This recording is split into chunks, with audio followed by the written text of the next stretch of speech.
Katie Barrett has come to Washington especially for its museums. A Cambridge University history of science expert from the UK, she's in DC for a week's worth of gallery hopping to soak up the wealth of art and artefacts on display at various Smithsonian institutions. But she's found Washington in a strange limbo.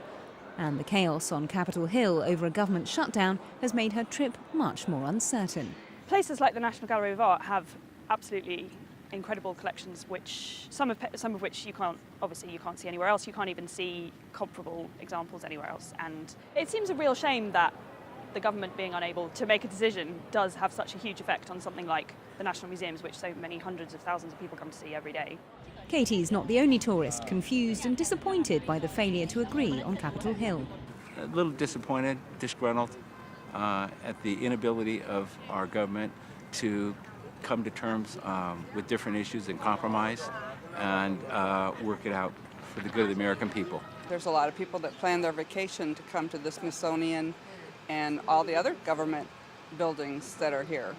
Como que están haciendo juegos, como que juegan el uno con el otro, que van a cerrar un lugar y afectar a todo el mundo por sus juegos. Eso es lo que yo pienso. No sé, yo creo que habrá otra solución más cercana para que puedan solucionar los problemas sin afectar a tanta gente. And it's not just Washington's visitor attractions affected. Just as these tourists aren't sure what will close and what will stay open, so global stock markets are also uncertain about the effects of a shutdown. A prolonged one could have a major impact on the US economy.